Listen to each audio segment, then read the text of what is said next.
بسم اللہ الرحمن الرحیم۔ کبھی دل میں یہ خیال ہوتا ہے کہ یار میں ایک گناہ ہے مثال کے طور پر،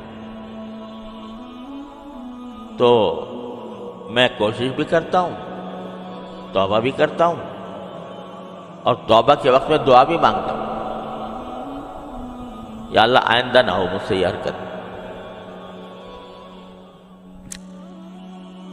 اس کے باوجود ہو جاتا ہے۔ تو جب میں نے اپنے اللہ کے سامنے گزارش کر دی، اللہ تعالیٰ سے میں نے مانگ لیا، پھر کیوں اللہ میاں مجھ سے، پھر کیوں اللہ میاں نے مجھے روکا نہیں اس سے؟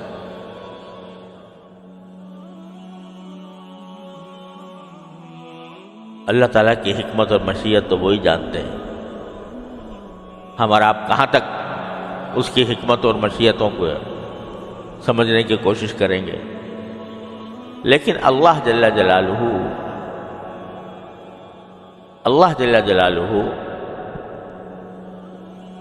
بندے کا گرنا پڑنا بھی ان کی مشیت میں ہوتا ہے بعض اوقات، سمجھے؟ گرنا پڑنا کیوں ہوتا ہے؟ تاکہ یہ مزید روئے، یہ مزید میری طرف متوجہ ہو، مزید مجھ سے توبہ مانگے، مزید مجھ سے معافی مانگے، اور میں پھر اس کو اپنی ستاری کا مورد بناؤں، اپنی غفاری کا مورد بناؤں۔ اس لیے بھی کرتے ہیں اللہ میں بعض اوقات۔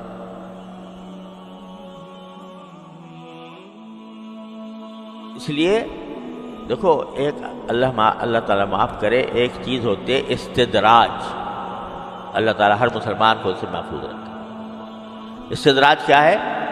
کہ آدمی گناہ میں مبتلا ہے، گناہ میں کیا جا رہا ہے، اور اللہ میں ڈھیل دے رہا ہے، اچھا بھائی اور کر۔ تو اللہ بچائے، جو غفلت کے ساتھ ہوتا ہے یہ استدراج ہے، بڑی خطرناک چیز ہے۔ اللہ تعالیٰ ڈھیل دے رہے ہوں گے۔ اس کی علامت یہ ہے استدراج کی کہ ایسے آدمی کے دل میں فکر ہوتی ہی نہیں، اس کو نہ ندامت ہوتی ہے، نہ فکر ہوتی ہے کہ میں کیوں کر رہا ہوں۔ وہ تو سینہ تان کے کر رہا ہوتا ہے گناہ، اعوذ باللہ۔ وہ تو ہے بڑی خطرناک چیز۔ اور ایک وہ ہے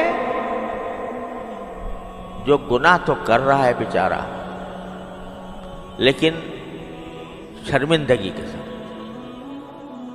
عاجزی، اللہ تعالیٰ کے سامنے عاجزی ظاہر کرتا ہے، روتا ہے، گڑ گڑاتا ہے، یا اللہ مجھ سے یہ ہو گیا، مجھے بچا لے،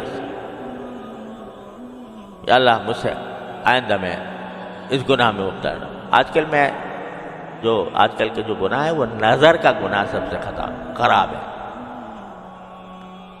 تو میں اس کی خاص طور پر، اور بھی غیبت سب پتہ نہیں کیا کیا ہم مبتلا رہتے ہیں جن گناہوں میں۔ اب ہم جیسے لوگ جن کا بہرحال کچھ نہ کچھ کسی بزرگ سے تعلق ہے، کسی کا پاس بیٹھنے کا موقع ملا ہے، کچھ دین کی تعلیم حاصل کی ہے، کچھ تعلیم دے رہے ہیں، تو ان سے یہ توقع تو مشکل ہے کہ وہ ان کو نماز چھوڑنے کا گناہ کریں گے، یا وہ معاذ اللہ شراب پی لیں گے۔ لیکن جو گناہ پھیلے ہوئے ہیں معاشرے کے اندر، اچھا خاصے پڑھے لکھے اہل علم کے اندر، نظر کا گناہ، کان کا گناہ، غیبت کا سننا، زبان کا گناہ کہ زبان بے تکان چل رہی ہے سوچے بغیر کہ میں سچ بول رہا ہوں یا جھوٹ بول رہا ہوں، میں مبالغہ اتنا کر رہا ہوں کہ وہ جھوٹ کی حد تک پہنچ رہا ہے، غیبت کر رہا ہوں کسی پر بہتان لگا رہا ہوں، کسی پر الزام لگا رہا ہوں، کسی کی دل آزاری کر رہا ہوں، یہ گناہ عام ہے ہم سب میں. تو پہلے تو اس کا احساس ہونا چاہیے کہ گناہ ہے، اور احساس ہونے کے بعد شرمندگی ہونی چاہیے. غیبت کر لی اور شرمندگی کوئی نہیں،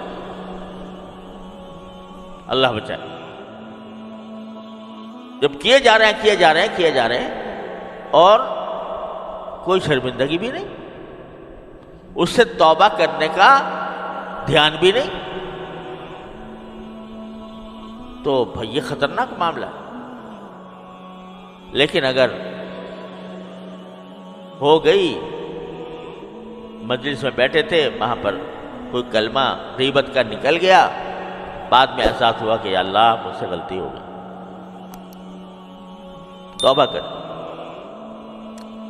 اب توبہ کرنے کے بعد پھر عہد بھی کر لیا، لیکن کسی وقت پھر مبتلا ہو، فکر ہو اور پھر مبتلا ہو جائے، تو پھر اس کو گھبرانا نہیں چاہیے، مایوس نہیں ہونا چاہیے. اللہ تبارک و تعالیٰ کے سے پھر توبہ کی طرف متوجہ ہو. بازا ہرنچ ہستی بازا، گر کافر و گبر و بت پرستی بازا، این درگہ ماں درگہ نومیدی نیز، صد بار اگر توبہ شکستی بازا. 100 بار بھی توبہ توڑی ہو، آ جاؤ میرے پاس.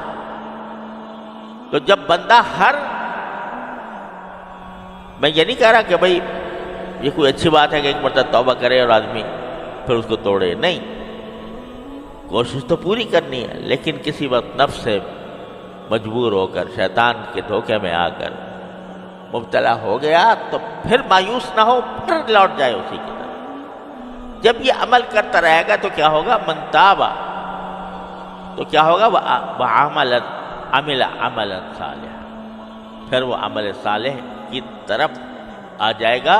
کیا مانا؟ کہ اس کے بیشتر اعمال صالح ہو جائیں.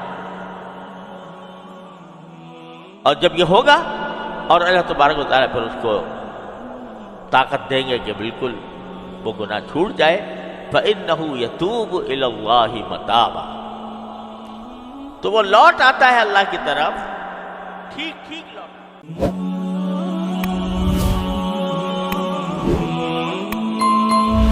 بسم اللہ الرحمن الرحیم.